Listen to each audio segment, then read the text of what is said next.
Thank you, John. Today, I'm going to look at the results of our customer survey. First, I'll go through the survey questions, then summarise the results, and finally, I'll outline the conclusions. After that, there'll be time for questions and discussion. So, let's start with the survey questions. Turning to the results, as you can see from the diagram, most people decided what to buy when they saw the product at the showroom. About 1/3 made their decision based on what the salesperson said. The others knew what they wanted to buy already. Most of those made their decision on the recommendation of a friend. Only a few said they relied on advertising. Let's move on to the conclusions. The first one is that it's very important that salespeople on the floor know about our products. Another is that after-sales service is critical.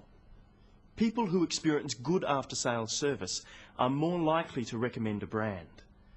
And finally, advertising. It's expensive, so we need to make sure we're getting results.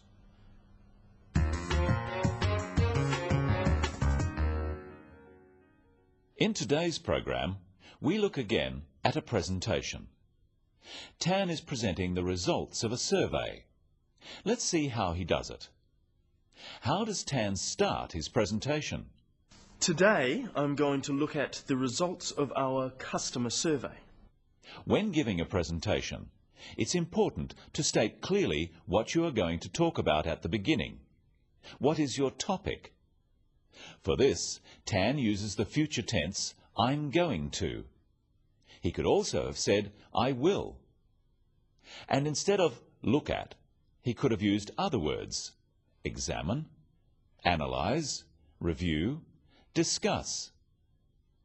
After introducing the topic, what does Tan do next?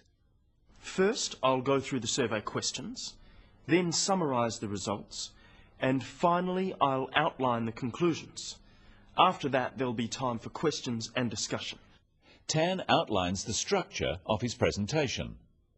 There were 3 parts. Notice how he signals this by using sequencing words. First, then, and finally. The structure of his talk is introduction, then part 1, survey questions, part 2, survey results, part 3, survey conclusions.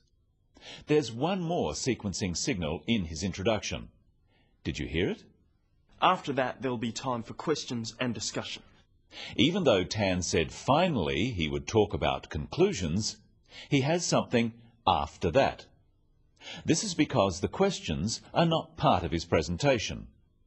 He's telling his audience that after he's talked about conclusions, it will be time to ask questions. So, sequencing words are very useful. They tell your audience how many parts are in your talk, and they can signal when you are moving from one topic to the next one. Sequencing words are words like firstly, secondly, thirdly, then, next, finally, after that, following that, and later on. Another type of signal can be used to show you're moving from one part of your talk to another. Here are 3 that Tan uses. Practice them with him. So, let's start with the questions. Turning to the results, let's move on to the conclusions. When we speak in English, pauses and intonation are as important as the words we use, because they help people understand. Listen. Let's move on to the conclusions. The first one is that it's very important that salespeople on the floor know about our products. Another is that after-sales service is critical. Without pauses or intonation, it's much harder to understand, and it sounds boring. Let's add pauses. Let's move on to the conclusions. The first one is that it's very important that salespeople on the floor know about our products. Another is that after-sales service is critical. Pauses should come between sentences, here. But you'll notice small pauses in the middle of sentences, after phrases. These help the listener to follow what is being said. Now we add intonation and stress. Let's move on to the conclusions. The first one is that it's very important that salespeople on the floor know about our products. Another is that after-sales service is critical. Intonation is the way we pronounce sentences. Note the downward intonation at the end of sentences. Let's move on to the conclusions. About our products. After-sales service is critical.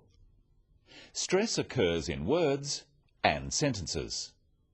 In words, one syllable is stressed. The wrong stress makes it hard to understand. So, conclusion, not conclusion. Products, not products. Even more important in speaking is to stress the important words in a sentence. This helps the meaning of what you are saying. It gives emphasis. So Tan says, let's move on to the conclusions. Stressing conclusions because it's the key word in this sentence. The other words stressed are the key words for understanding. Let's listen to Tan once more, noting the pauses, intonation, word and sentence stress. Let's move on to the conclusions. The first one is that it's very important that salespeople on the floor know about our products. Another is that after-sales service is critical. Let's look at the diagram and how we can describe numbers or statistics. First, Tan says most people decided what to buy at the showroom. Because more people decided at the showroom than at home, we can say most, the majority, or over half. To describe people deciding at home, which is less than 50%, we could say a minority or less than half. Looking at the reasons for decisions, we are comparing 4 groups of people. We can use descriptive words such as many, some, a few. And we can say the greatest number or the highest percentage. The greatest number of people went by the salesperson's recommendation. We could say only a few relied on advertising. And we can use words like approximately, about, nearly, over, and under. Approximately 1/3, about a quarter, over a quarter, under a third. Finally, let's look at Tan's conclusions. The first one is that it's very important that salespeople on the floor know about our products. Another is that after-sales service is critical. People who experience good after-sales service are more likely to recommend a brand. And finally, advertising. It's expensive, so we need to make sure we're getting results. Notice again how Tan uses signals for his conclusions. His audience can clearly hear that there are 3.